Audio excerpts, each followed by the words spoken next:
Welcome and/or welcome back to our third Avery Messenger podcast.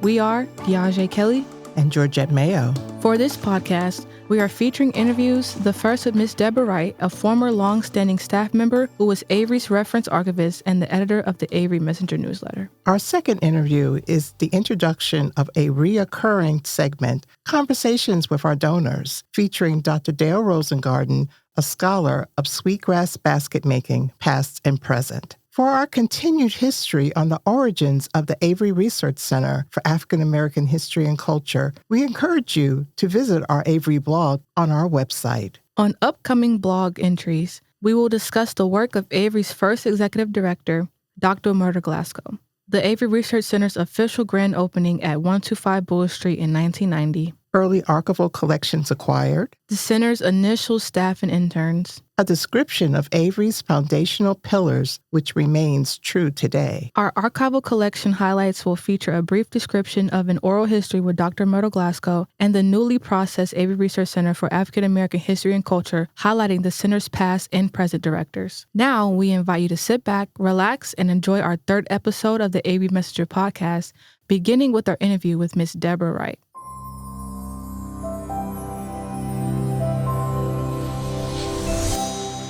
Greetings and welcome. I'm Georgette Mayo, Processing Archivist for the Avery Research Center, and we have another oral history interview with Deborah A. Wright, is a retired reference librarian/administrator from the College of Charleston's Avery Research Center for African American History and Culture in Charleston, South Carolina. She was born in York, South Carolina, and grew up in Brooklyn, New York. She received a Bachelor's of Arts degree from the State University of New York at Albany. As a university student, Deborah participated in language and history study abroad programs in Mexico and in Puerto Rico.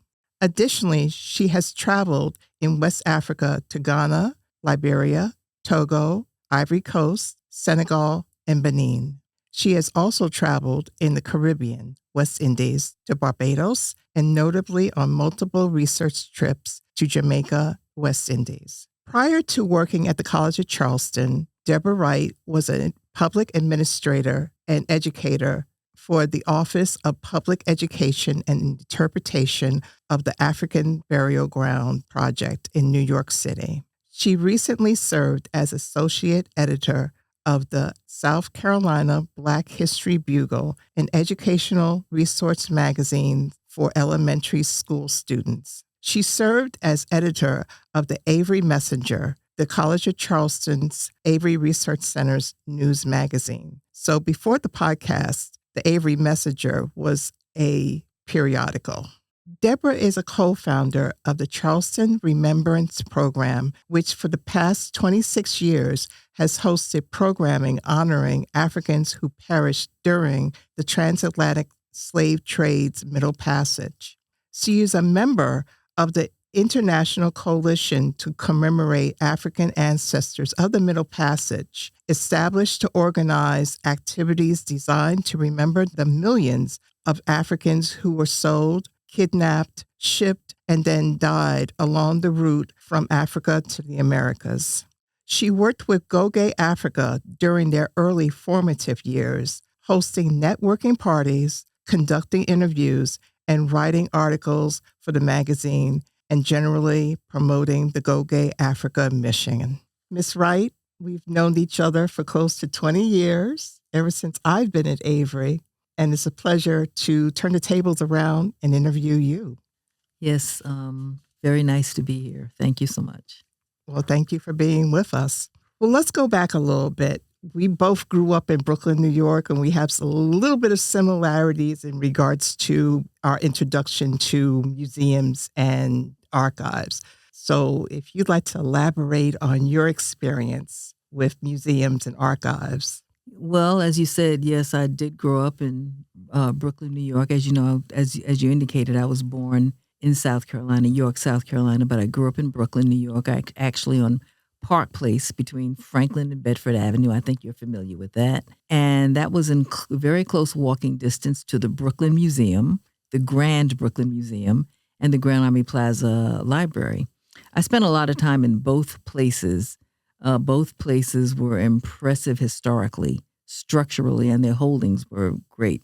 So both places became my go-to, my hangout location, if you will. I think the Brooklyn Museum structure dates back to the late 1800s.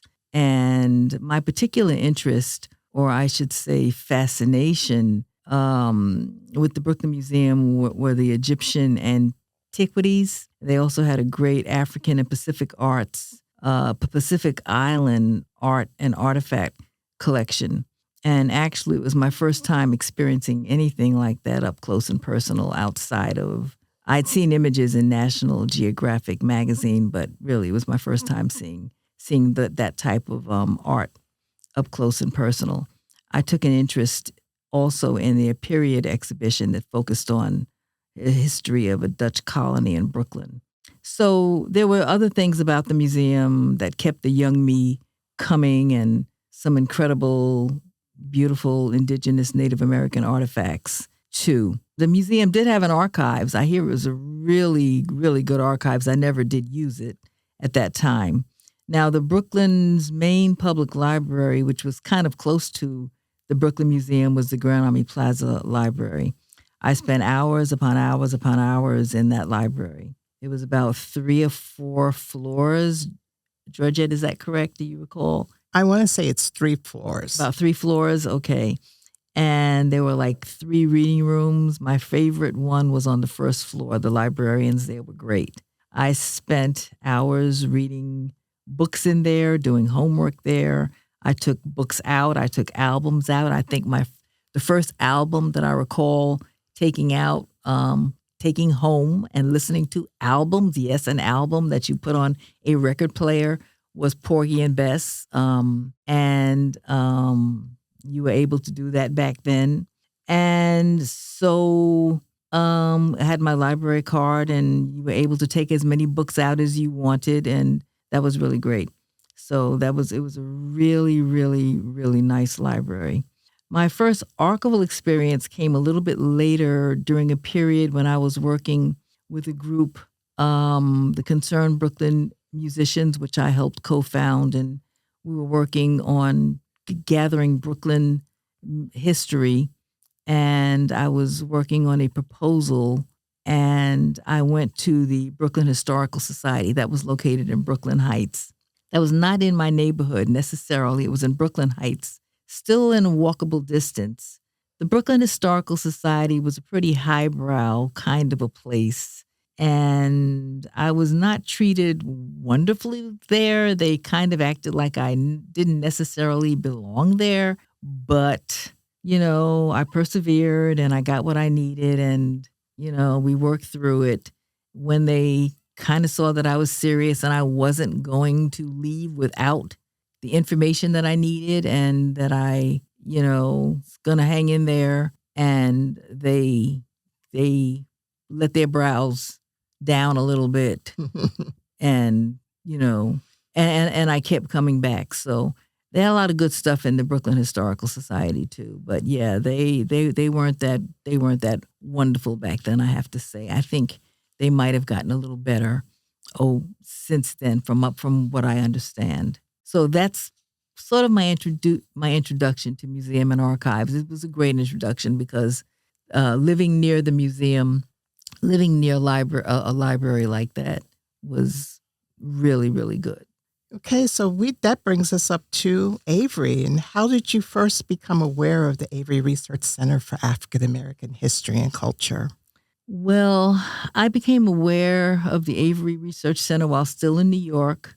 At this point, I was working at the Office of Public Education and Interpretation of the African Burial Ground, and I had made a decision. I was really grown.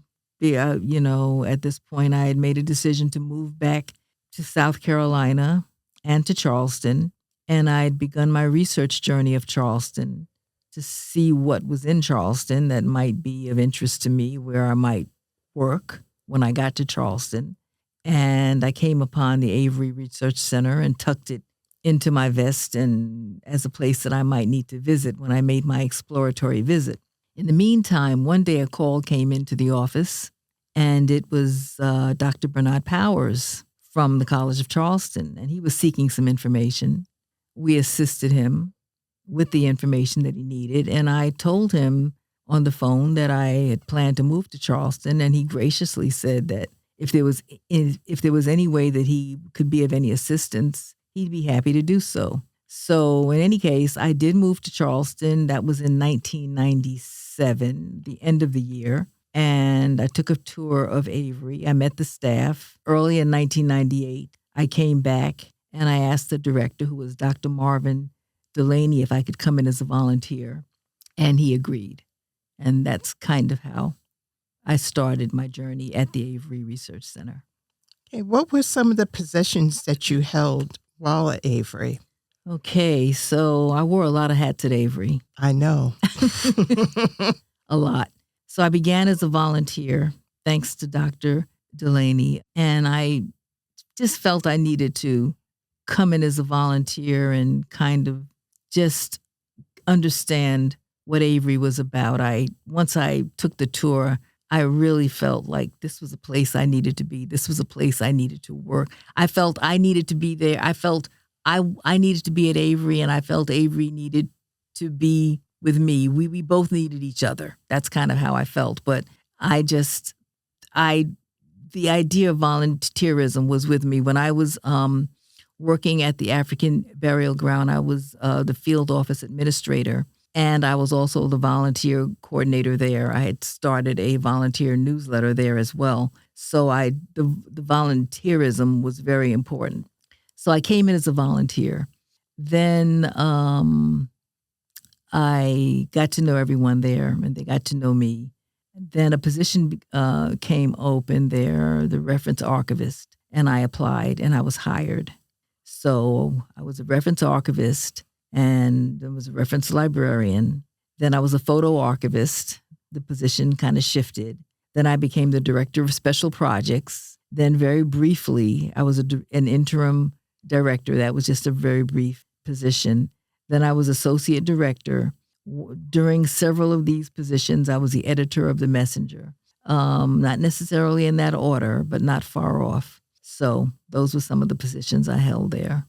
Okay, well, talking about the Avery Messenger, can you talk about your work with the Avery Messenger as a publication, and how were you able to merge the work with the Avery Bulletin?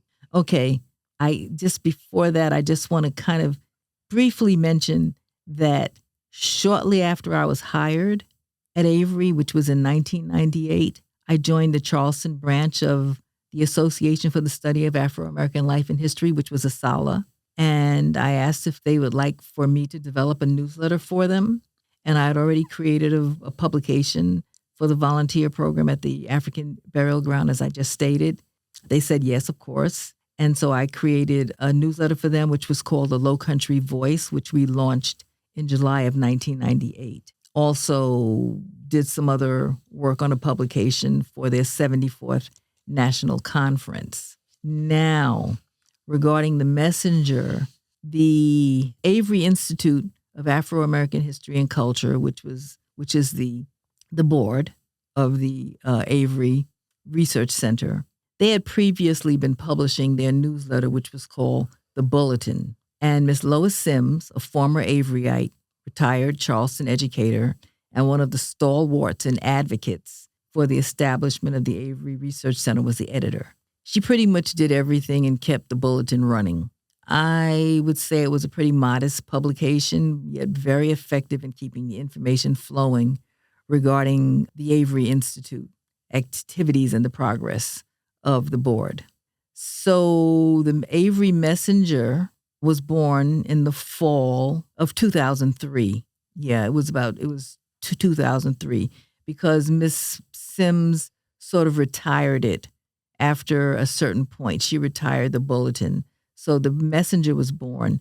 And let me kind of explain how that happened. In its fall 2003 premiere issue, which I do have over here so you can see it, on page 2 of the article, and I'll just read what it states there. Quote, Avery inaugurates the Avery Messenger, announced, "We are pleased to present the premier issue of the Avery Messenger. This newsletter of the Avery Research Center for African American History and Culture at the College of Charleston and the center's parent organization, the Avery Institute of Afro-American History and Culture, builds on the historic tradition and support and partnership between us." So in other words, the newsletter between the Avery Research Center and the Avery Institute has built on, there was a partnership that was built between the Avery Research Center and the Avery Institute. Now, the collaborative venture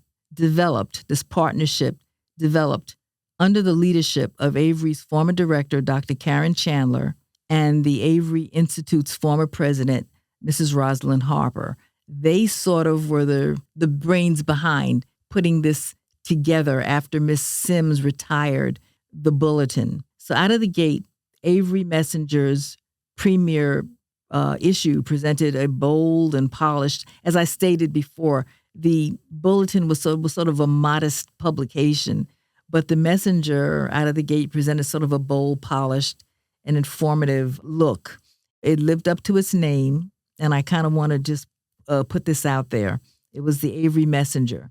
So Dr. Chandler, and I recall this in a staff meeting, she came to us and did ask for the staff to come to bring some names, suggestions of names of what we would like this newsletter to be called. Okay. So we all came together for the next meeting and brought names. I don't remember what I suggested. I don't even know. But it wasn't the Avery Messenger? It was not the Avery Messenger. I did not win the lottery. Okay. Mr. Curtis Franks, who was the director of museum education and exhibits, offered the Avery Messenger as the name. And that was in remembrance of the historic Charleston Messenger, which was a late 19th century African-American newspaper founded in 1894 by Francis P. Crum and later bought in 1897 by the Reverend Daniel Jenkins. So that's how we got the name the Avery Messenger, because that paper was called the Charleston Messenger. So we got the Messenger from that. So it's a very historic name. The Messenger has lived up to its name in that regard. As far as the merging part, the idea of merging had already been set. In other words, the union or the unity between the two publications had already been set. It had already been established. And what took place after that was pretty much a template that had been established in 2003 between this sort of collaborative venture between Dr. Chandler's idea and Rosalind Harper's idea, between the Institute and the Avery Research Center. So they had established a template, and it was just fine-tuned over the years as part of the Avery Messenger's growth and evolution. So I think what we see now is the Avery Institute had very specific columns and reports that they wanted published. Every time the newsletter came out, they wanted their president's report. They wanted a membership column. They wanted their donors, a listing of the donors' names. They wanted certain things. But they were very pleased with the evolution of the Messenger. And it was a very attractive and colorful, informative news magazine. And we mailed it out to the Avery Institute donors, and that was one of the perks of their paid membership. And the articles themselves reflected the activity of the center, special projects, events, exhibits, updates on new archival collections, information about student interns, staff, faculty, profiles, stuff like that. And all of the departments within the center were given an opportunity to contribute to the newsletter.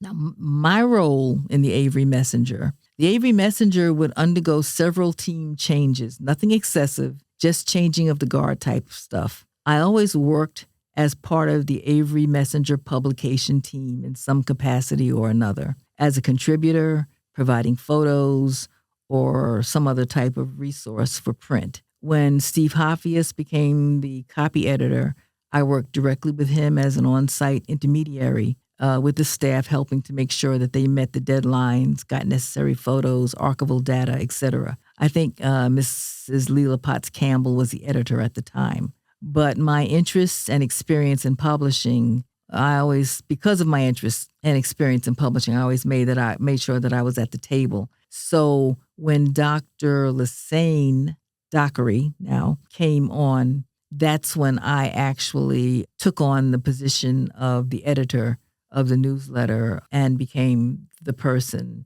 That was another sort of change again. Can I interject? Yes. Wasn't it during the time that I was interim director that you took over as editor? Well, I do want to say it was before Dr. Lassane / Dockery. Okay. We can say that. Okay. Because I know that you worked diligently. I have to interject that because you had to rally all of us to write articles. I was always involved in the Messenger in some capacity or another. So yes, if you're correcting it in that, I have no problem with that. Okay. During your early tenure at Avery, who was some of the people that stood out to you? When I first got started, it was the staff that stood out first and foremost. I came in as a volunteer. So I just want to bring up, Mr. Sherman Pyatt, Curtis Franks, Oliver Smalls, and of course, Dr. Delaney. Patty Becker was the administrative assistant at that time. Those were the people that stood out. Sherman Pyatt was the manager of Archival of the archives. And when I applied and was hired, he became my supervisor. Curtis Franks, Oliver Smalls, they really worked me through just Lowcountry history and culture and things like that. And I have to say, they educated me in the most phenomenal ways, suggesting books I needed to read, sharing anecdotal stories, giving me insider information about the archival collections and things like that. During my early days as a reference archivist, I met so many people. There were so many experiences. All of us that worked in the reading room and just in Avery in general could write books about our experience there. It's never ending. And before I go on, I just want to mention that some of the other people, Miss Lois Sims, Mrs. Cynthia McCartry Smith, yes. Mr. Elmore Brown, Mrs. Lucille Whipper, Mr. James Campbell, Mr. Thomas McFall, Mrs. Anna Kelley, Leela Potts Campbell, Mr. Walter Brown, Priscilla Robinson.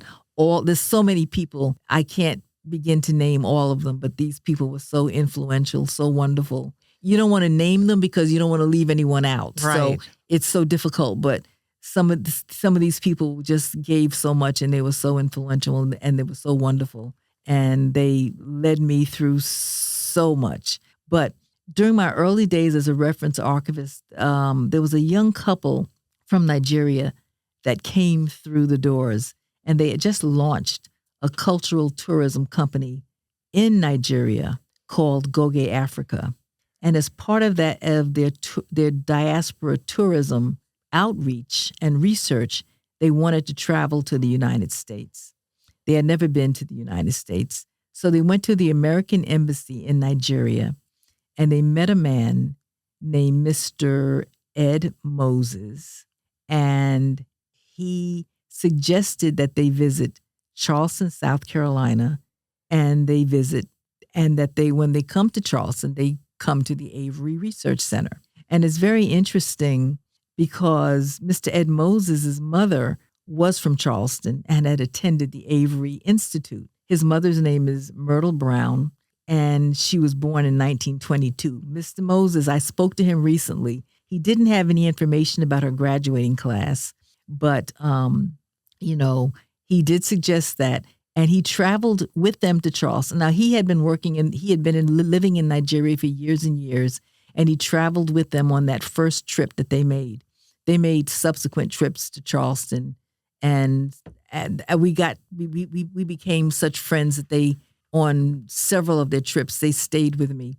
But I'll get into that. So he traveled with them on their first trip to Charleston and took them around, and we connected, and we made, and that was about 26 years ago. I took them on other trips that they made, I took them to various sites in the Lowcountry, and that includes Oyotunji African Village, among places. I conducted an interview with the young Oba there who died tragically last year, and worked with them on a magazine. As a matter of fact, we had the launch party for that magazine at the Avery Research Center. So I did an oral history with him there at the Oyotunji Village. So that interview is in the magazine, and that magazine is going to be, and maybe, but it's going to be in the Avery Research Center. I recently went on, I've seen them recently. We went on a cruise. I went on the anniversary cruise back in 2019 and saw them recently again.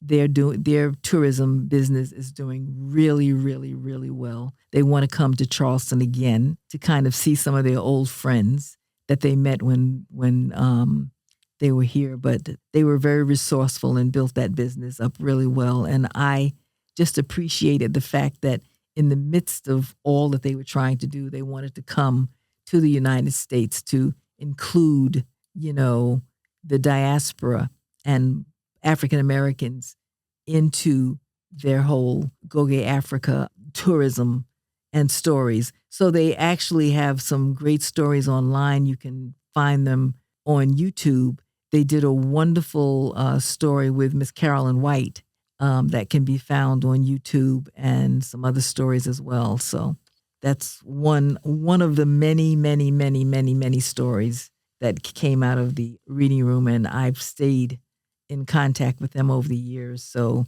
that's an international story of Avery. And also, again, here in Nigeria, a man that was working at the embassy that had connections to Avery that suggested that a person come to the Avery Research Center. So it's a great. And we will provide information about Goge Africa in our show notes. And I'm sure there's a vertical file there, I think, that I created when I worked there on them. So yes.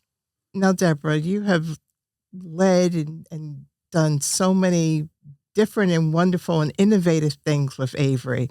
And one of them is the oral history project that you led. And can you talk a little bit about your experience with interviewing our first Avery Research Center director, Dr. Myrtle Glasgow? I did work on some oral history projects. When I worked with the Grassroots project with Dr. Dale Rosengarten and Dr. Enid Schildkraut of the Museum of Natural History, I did the oral histories of the Sweetgrass basket makers for that project. After that, I decided to begin doing oral histories of some of the Avery people. Avery didn't really have an oral history program necessarily, but I had taken the oral history course and gotten certified to do oral histories. So I just decided to begin to do some oral histories on some people that I felt we needed to have that kind of data on. I just always felt that everybody has a story, so we needed to get that kind of information. I did an oral history on Dr. Glasgow once she moved back to Charleston. She left Charleston for a while, and after she moved back, I approached her and said I wanted to do an interview with her. One interview was not enough. I mean, she was the kind of person that you could have done many, many more. But I did. I went to her house out in Mount Pleasant, her daughter's home where she was living at the time in Mount Pleasant, and did an interview with her. And Georgette, I'm pretty sure from that interview, you did a story for in the Messenger. Yes. Yeah, so we did that. Also, I did a second interview with Dr. Glasgow after Dr. Alpha Ba died. And that was in my office. And we talked about Dr. Ba, who was a professor of history. And he was from Senegal and Liberia. I think one parent was from Senegal, one parent, I'm not Senegal, I'm sorry. Sierra Leone. One parent was from Sierra Leone. One parent was from Liberia. So we did an interview we talked about Dr. Ba. Interestingly, the last time I was in Beria, I ran into a man that knew Dr. Ba. This was after he passed away. So, that was kind of interesting. But we could have done so much more. There were so many different aspects. That was like the interview we did with James, with Mr. Campbell. There were so many different aspects that there was so much to cover. We did a great interview with Mr. James Campbell as student intern at that time. Erica Veal sat in on that interview, and she was so enthralled with that interview that she went on and asked him if she could do a second interview with him, and he agreed, and she did, and she ended up doing her thesis on Mr. Campbell based on some of that information that came out of that, and that's been very lucrative for her. That was a great interview with him. We did an interview with one of our staff members, Mr. Curtis Frank. Sometimes it's great to sit down with some of your staff as well. You never know. He was on a committee that kind of went on for years and years, that worked on the Denmark Vesey monument, and that committee, and he gave some really good information about how that monument was established.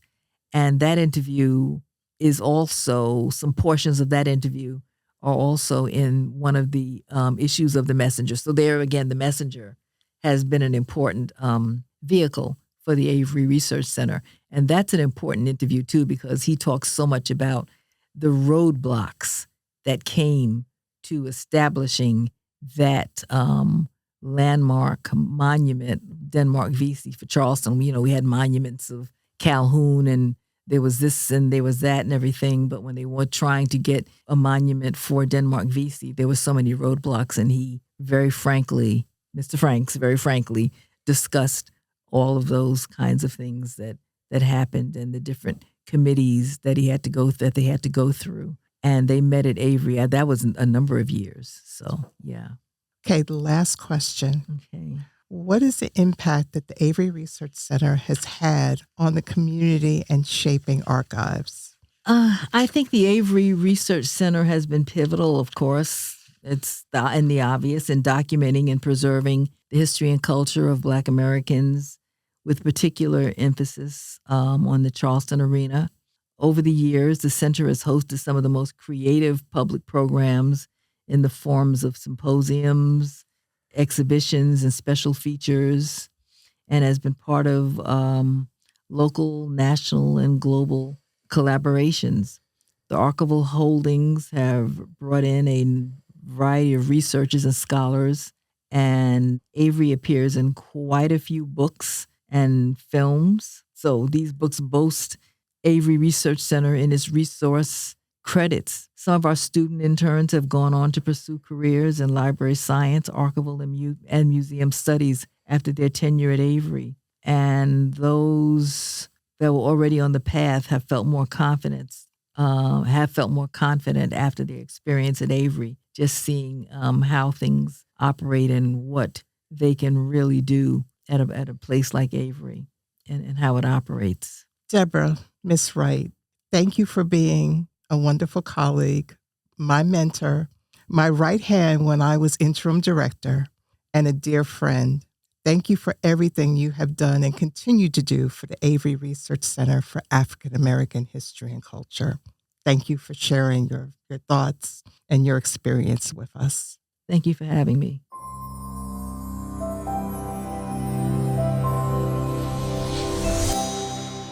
And now for conversations with our donors.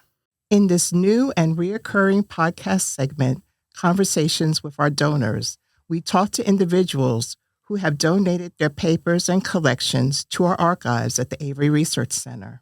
In our conversations, we explore what they have donated, why they have donated their collection, and how they view their collection's potential importance to researchers.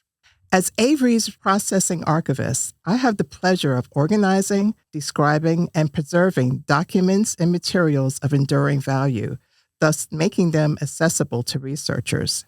The final product is a finding aid that describes what is in a said object, a collection, which is ultimately uploaded online for researchers to locate materials that provide content to their project. The origins of conversations with our donors began in 2009. In a public forum, we asked those who donated their papers to Avery to talk about their collection.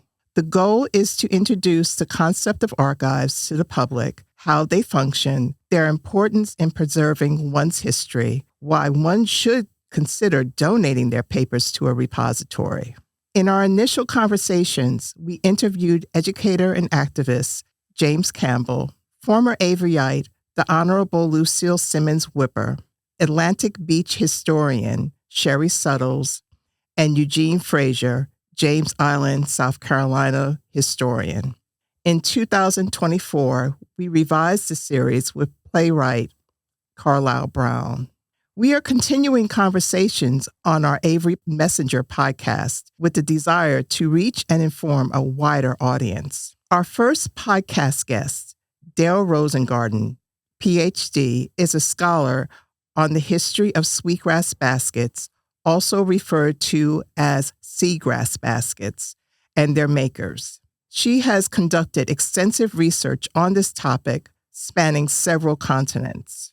Rosengarten donated 2 collections. The first, Grassroots, African Origins of an American Art, which holds documents, images, field journals, and audiovisual files from the 2008-2009 traveling exhibit in which she co-curated with ethnographer Enid Showcrowd. Her second archival donation contains primary and secondary source materials along with audiovisual used in writing her doctoral dissertation, Social Origins of the African American Lowcountry Basket, Harvard University, 1997. Both collections are expansive and thorough, which is a benefit to researchers interested in this unique art form. Links to the Grassroots collection, along with her books, will be indicated in our show notes. Greetings, Dr. Rosengarten. Thank you for joining us. It's great to be here, Georgette. We've known each other for a long time. We go way back, don't we? We go way back. Ever since I've been here, it's close to 20 years. It's been a wonderful relationship, Dr. Mayo. Let's put that out in the future. Okay. For those that do not know anything about sweetgrass baskets, please briefly explain what sweetgrass baskets are and the significance of the basket makers. Sweetgrass baskets are the latest iteration of what I think more generically we can call the Lowcountry basket. And the history of the Lowcountry basket goes back well over 300 years in America, in North America, to the first settlement of Europeans and Africans in what became the colony of Carolina. That takes us back to the 17th century. So for, let's just say, roughly 350 years, this basket tradition has been practiced in this region with no interruption. There has never been a year or even a day since, I'm going to say, 1670 or 80, when these baskets were not made. They started out as essential tools of rice production, which for people who know the history of Carolina became the cash crop, the way that South Carolina became rich and famous for the white folk who owned the land. But the tradition itself was brought by Africans deported from their home countries who came to this land against their will, but once they got here, were able to recreate parts of their culture, including a basket tradition that was pretty ubiquitous around the continent. I've spent a lot of time, wrote my doctoral dissertation trying to understand where in Africa the Lowcountry basket came from. And at the end of the day, it's pretty much all over Africa with some specific cultures that we could point to. So this is a tradition that I claim, and I think justifiably, is the oldest African-inspired art in North America. And I'll stand by that. But the great thing about it is that long after slavery was over and people had the ability to operate on their own motivation, they continued making baskets up to the present day. And in the last century, over the last 100 years, the Lowcountry basket's been recognized as an art form that has allowed people the freedom to invent, to be creative, to create beautiful objects as well as useful objects. And the baskets have gone around the world to collections and private collections, museum collections, internationally across this country and around the world. And the makers? The makers today are descendants of those original Africans. And that's another thing that's extraordinary about this tradition. There's really been no break in continuity between the original makers, and we're talking again 350 years ago as the starting point, and people who were deported from Africa, brought to America, and have had descendants, and those descendants have continued to make these baskets. The range of the basket has been reduced to a much smaller regional area, and we can talk later about why that happened. But the epicenter today is the town of Mount Pleasant, South Carolina, just outside of Charleston.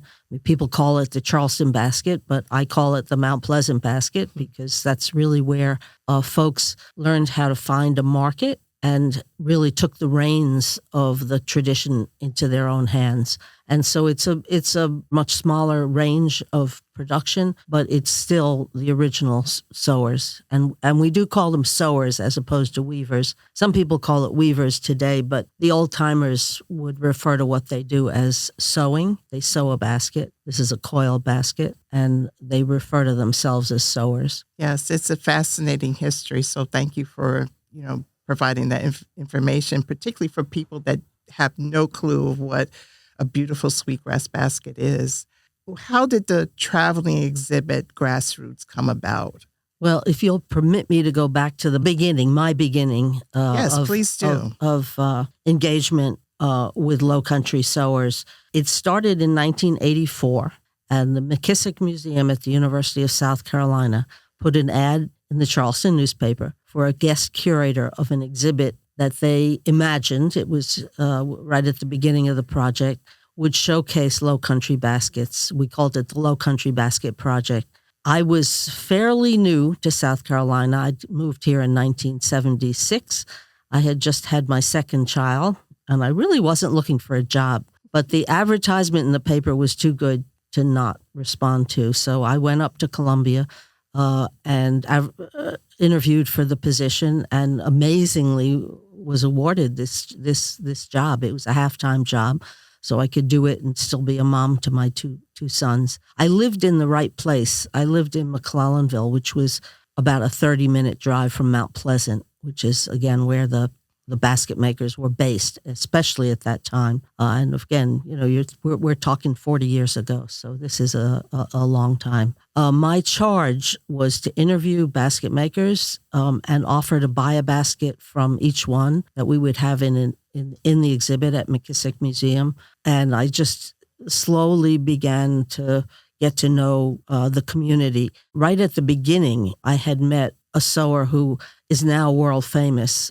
Mary Jackson. And I remember very well our first meeting in October 1984. She said, I told her what I was planning to do, and she said, you're going to have a very hard job because the basket makers are not known to be open to outsiders. But I was offering something that was materially beneficial. I was buying a basket. That's very important. And some, I think, understood that bringing this work to museums, a museum audience, was going to be a benefit. What I came to realize as time went by is I had something kind of intangible that was more important to them, which was that I was able to retrieve bits and pieces of their history. I was trained as a historian. I had a degree in history, American studies to be specific, and I was able to bring literally photographs, documents from their past that they did not know existed and that were very meaningful to them and their families. After 2 years of research and writing, we mounted a show called Row Upon Row, Seagrass Baskets of the South Carolina Lowcountry, produced a very handsome volume. This was all, again, McKissick Museum, low budget, extremely low budget. But it really kicked off my career, I have to say. And shortly after Row Upon Row premiered at McKissick, we then traveled, by the way. I forgot, maybe went to 5 or 7 other museums, and Mary Jackson and I, or sometimes Marguerite Middleton and I, and would travel with the show and talk to audiences around the country as far away as Los Angeles. Immediately after the show, McKissick decided to call a conference that we called the Sweetgrass Conference, because one thing that was universal among all the interviews that I did, I always asked, what's the most challenging thing you're facing? And everyone said the same thing. They said the supply of sweetgrass is diminishing. We don't know if we can continue. And it seemed obviously a critical need. So we held this conference, and that's really where Avery came in. Avery was a co-sponsor of the conference. At that time, it was Dr. Myrtle Glasgow, who was the director, and my dear friend and constant colleague. She called us Cagney and Lacey. Henrietta Snipe was the co-organizer. We arranged a sweetgrass steering committee of about maybe 25 sowers, made a plan. We held the meeting at the Charleston Museum. We got land managers and politicians, lots of basket makers, some journalists together to talk for a whole day about how people could help bring more supply for the basket makers. And it was quite successful. We actually got real offers to go to islands like Sapelo and Little St. Simons to harvest grass. These were places that the basket makers had not had access to before. So it was a good meeting. It was a successful meeting, and it encouraged, I think, us to continue participating with the basket makers. At that point, I realized I had left Harvard University ABD, all but dissertation. I still, if I wanted my degree, needed to write a dissertation. And it seemed to me the intellectual question that was still hanging out there and needed to be answered was where in Africa these baskets came from. So I proposed to Harvard to reactivate my degree. I had left years before, and they said, fine. It was a little hard to find a advisor because basket making was not on Harvard's radar. They wanted people to write dissertations about Thoreau and Cotton Mather and the New England luminaries, and I was proposing an African-American craft tradition from South Carolina. But eventually, we found a man who had already been my mentor in college, Peter Wood, who had published a book in 1974 called Black Majority, yes, which was really the seminal text, in my opinion, of African-American South Carolina history. Peter argued for the first time that if you want to understand colonial South Carolina, you had to look at the Black majority, because by 1708, African Americans were the majority of the population down here, and it was their culture and their agency that created both the agricultural success, but also the built environment and everything else that was important about the colony at that time in the state. So Peter became my advisor, along with eventually another prominent scholar named J. Lorand Mattori, or Randy Mattori, who today is the head of the African American Studies Department at Duke. So he's had a very successful career as well. And we put together an advisory group. I should say I put together an advisory group of ethnographers, museum people. And that's when I reconnected with Enid Schulkraut, who I had actually, we'd lived in the same community, and I'd known her name because I dated her brother in high school. But I didn't know where she had wound up professionally, and came to find out she was the ethnographer of the African department at the American Museum of Natural History in New York, which has one of the great world collections of African baskets. So I went and met with Enid and proposed that she help me find the collections around the world of the earliest African baskets that I could visit and document and try to understand where in Africa the Lowcountry basket came from. And she was wonderful. She introduced me to all these museum people, really heads of museums, mostly in Europe, because that's where most of the collections are. Eventually, she and I went together to Senegal, where there seemed to be a really direct connection, being a rice-producing culture and with a contemporary tradition that you can see on the roadside, same as in Mount Pleasant, of coil baskets that are true look-alikes. They look just like American Lowcountry baskets. So I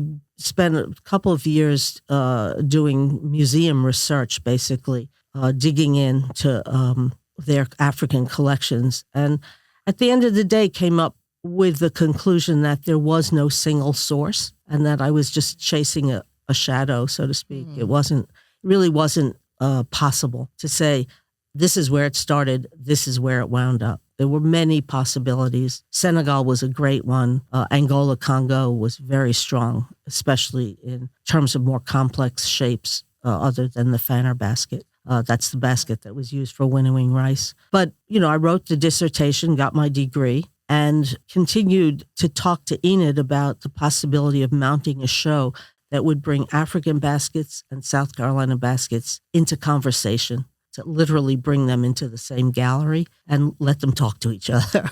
And that's what we did. And that's how Grassroots was born.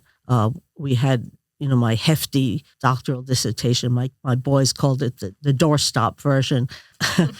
And so we knew already which baskets we wanted to borrow for the show and which cultures we wanted to highlight. And we were able to quickly put together an NEH proposal for an exhibition grant of some size. And I do want to give a shout out to the national endowments. Both, yes, please do. Both the Endowment for the Arts and the Endowment for the Humanities. Without those two agencies, my career would have been dead in the water. Everything I've ever done has been funded by the national endowments. And the fact that they've been dismantled now and defunded is heartbreaking and is going to have really, really terrible consequences for the production of arts and humanities in this country. Anyway, we Grassroots was a viable idea. We had a wonderful team of humanities scholars, including Peter Wood, Randy Mattori, but we needed a home base. And once again, we looked to Avery. And that's when Georgette Mayo and Deborah Wright and what was her name? Sue Jacoby. Sue Jacoby sort of stood in as a conservator. And we started to do what you have to do to mount an exhibit, which is hire people to write the essays, hire photographers to photograph the objects, round up the objects, and we staged that. Half the upcountry objects we brought to McKissick, and the lowcountry objects we brought to Avery, and we did weeks of photography. We put together a traveling schedule, which was quite ambitious. The Gibbs Museum of Art wanted it first, and McKissick Museum said, okay, they would be second. But we also went to New York and to the Smithsonian, and the last venue was at the National Museum of African Art at the Smithsonian for 6 months. And the Fowler Museum. We went to the Fowler in UCLA. We didn't go to New York. I take that back.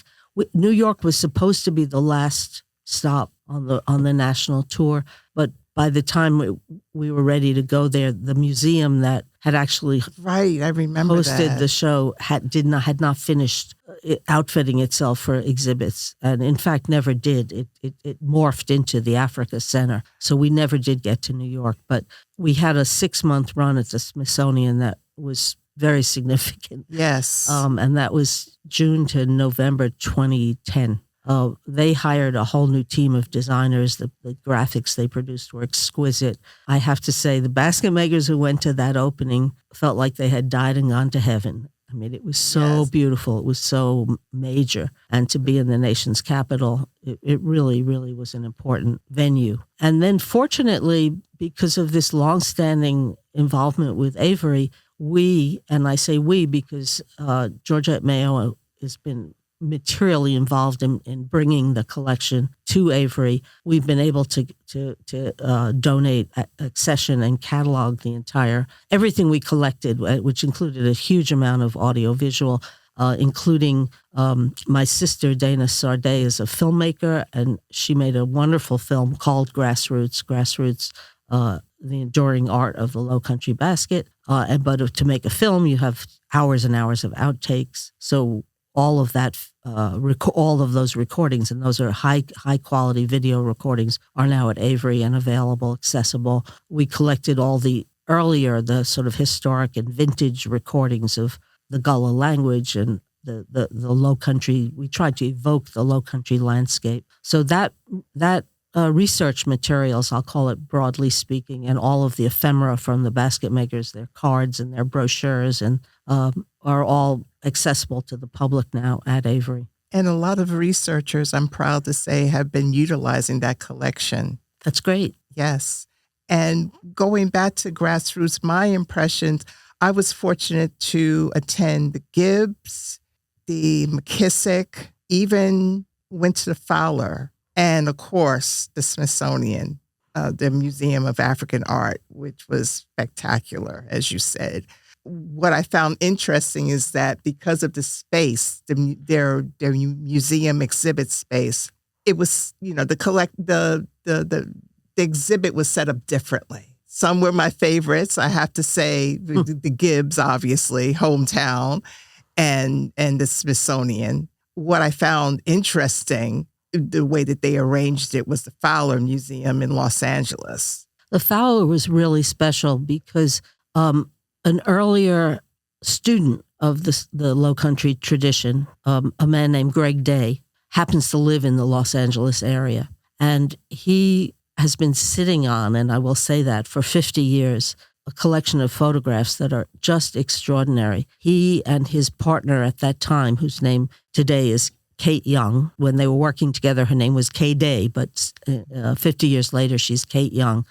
Greg and Kate embedded themselves with the basket makers, and particularly in Manigault Corner with Mary Jane Manigault. And they spent several years coming and going and doing what anthropologists do, which is participant observation, meaning they actually lived with the people, while Greg was snapping his shutter. This is old-fashioned photography, and documenting a landscape and a way of life that literally does not exist anymore. I mean, people who've watched the development of Mount Pleasant from a very sleepy rural environment where you could go out and throw a cast net, catch shrimp, and walk to the marsh and pull sweetgrass, and at night go to the juke joint. It's now just a complete overdeveloped modern. It's a town. It's not even a suburb anymore. It's actually a city in itself. And the basket makers are still there, but you have to know where to look to find them. I mean, literally, the basket stands on the highway are almost invisible in front of the malls and the shopping centers and the subdivisions. And it's distressing, and it's possibly an insurmountable challenge. But in any case, Greg documented the way it was before. And because he lived near the Fowler, and the Fowler was willing to play ball, he put together a show of 40 of his Mount Pleasant photographs, which we arranged in the atrium outside of the exhibit galleries. So a visitor would come in and immerse herself or himself in the way things were back in the early 1970s. We're now talking about 2009, but in the early 70s, the way things looked. And then they got to go into the galleries and see the history and current practice of the baskets. So it was a really great combination, a kind of 1-2 punch. And I'm happy to say that as we speak, Greg and Kate have teamed up again. They're producing a book, which will be based on Greg's photographs, but include chapters of ethnographic description by Kate. And I would say look for it in 2 years. Maybe by 2027, this book will hit the stands, and people will be able to see not just Grassroots, which is also a big book, a big, beautiful, full-color book, but also be able to see a book about that I think Kate is going to call something like In Honor of the Ancestors, but to reflect the original Mount Pleasant basket making community that is struggling to survive. Now that leads me into my next question. How do you see the future of the Lowcountry Sweetgrass basket making and the business? Let me start by saying that one of the astonishing things about this community is they've always found a way, made a way out of no way. So I would never write them out. I think that one way or another, people will find a way to survive and persevere. It's an incredibly resilient community of people. However, they are facing huge odds, starting with, I mentioned right after row upon row, it was clear that the outstanding problem was literally the supply of sweetgrass. And that's still a problem. There's been a lot of work done, horticulturalists, landscapers, landscape businesses, to try to increase the supply. And the supply has increased, although when you fertilize the plant, it becomes weak and it's not good for baskets. So it looks better. The solution looks better than it actually is. But I believe that people will find a way to produce enough sweetgrass. And then the basket makers, of course, have brought bulrush back into the tradition. And that is a fairly ubiquitous plant. The second problem, which may be, in my opinion, more harder to solve, is what I call the siege on the basket stands, where the highway where the basket stands that have been the main point of sale since 1930. That stretch of the highway has been 6-laned. The traffic goes down there at 55, 60 miles an hour. It's very hard to pull off and access the stands. The stands themselves are pretty unpleasant. You've got smoke and car exhaust and noise. It's not the sleepy rural highway that it was in 1930, when people would just sit there and they could count the number of cars that passed. Like, 5 cars have passed in the last hour. Well, 5 cars now pass at once, literally in the last 30 seconds. So it's a very different environment. So the marketing of baskets has become problematic. People are using other more modern venues, including craft fairs, the internet. There's a lot of sale going on now through Etsy, or even just people have their own websites. People have been inventive. It requires a level of technological knowledge that's maybe not accessible to the older generation. But the younger generation can teach the older generation. Or do it for them. Right. Step up. My great friend Maisie Brown, her daughter Annette Richardson, right away got on the digital train and is now, helping her mom sell in that way and producing brochures and whatnot. But so marketing is number 2, supply of sweetgrass number 1, marketing number 2. What I see, honestly, as the biggest challenge is the overdevelopment encroaching on the actual communities where people live. So taking Manigo Corner for an example, this is where Greg and Kate did their field work. It's at the end of a road that is under threat of development. It's called Hamlin Road, and there have been efforts now, especially with the South Carolina Coastal Conservation League and other conservation organizations, trying to set aside what they call overlay areas where developers are not allowed to build high-density housing, for example, to try to protect the traditional communities. Sometimes it's successful, sometimes it's not.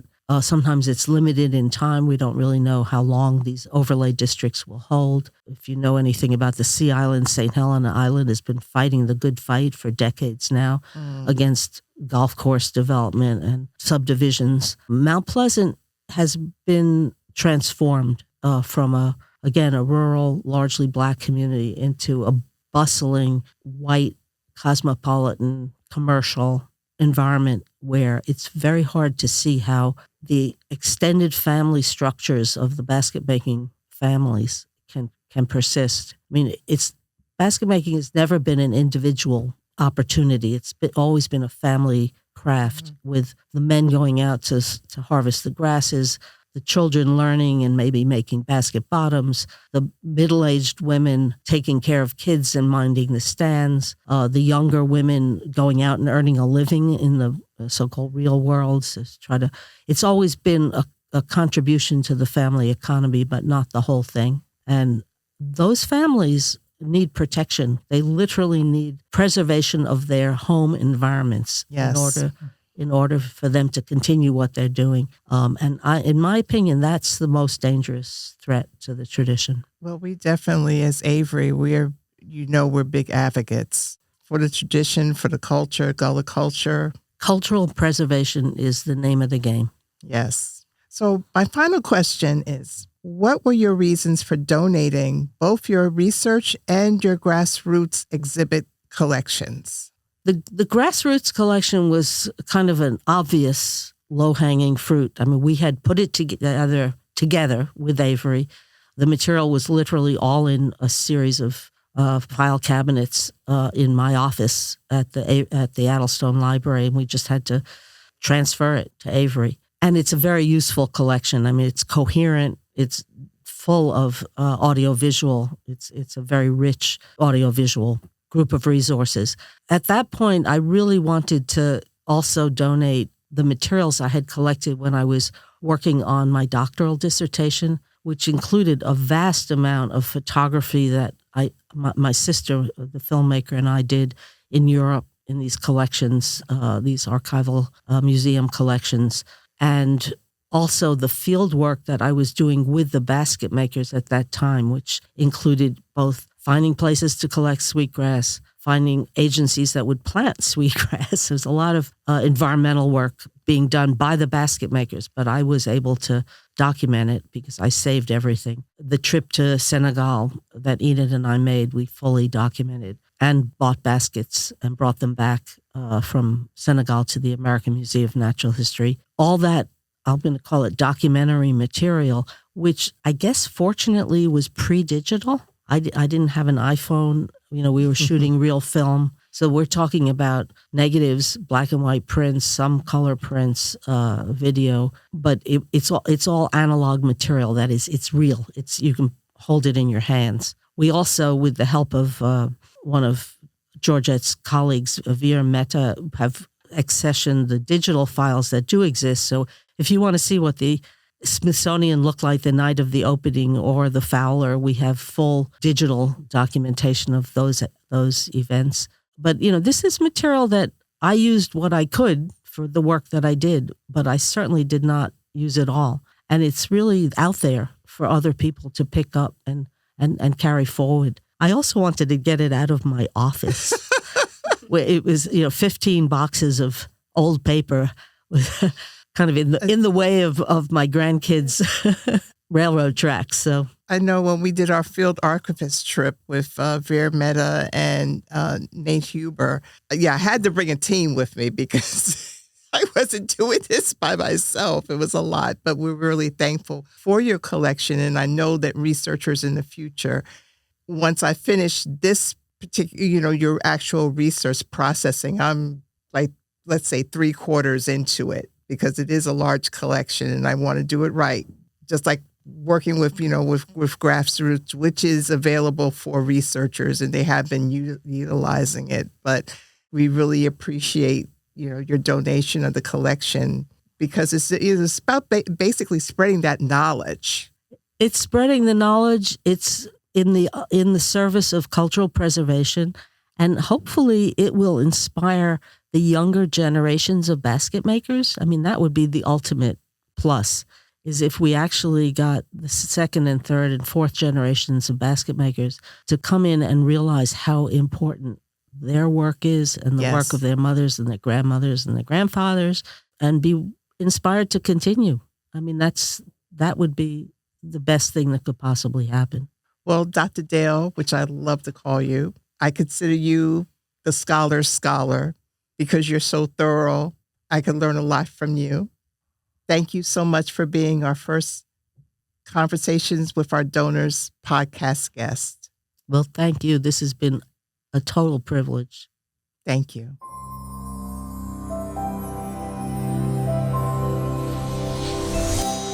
And now for our announcements. We are putting out a call for proposals for a 3-day symposium, Those Who Have Must Turn Around and Give, celebrating 40 years of preserving Black History and Education. This symposium will take place on June the 9th through the 11th, 2026. Please visit our website link for additional information. Additional information mentioned in this podcast will be featured in our show notes. Our podcast editor is DaNia Childress, and we gratefully thank our sponsors, the Andrew F. Mellon Foundation, for the production of this program, and our guests, Miss Deborah Wright and Dr. Dale Rosengarten. As always, we thank you, the listener. We welcome your thoughtful questions and comments. Our upcoming podcast will focus on book clubs and banned books. Until then, please remain sane and well.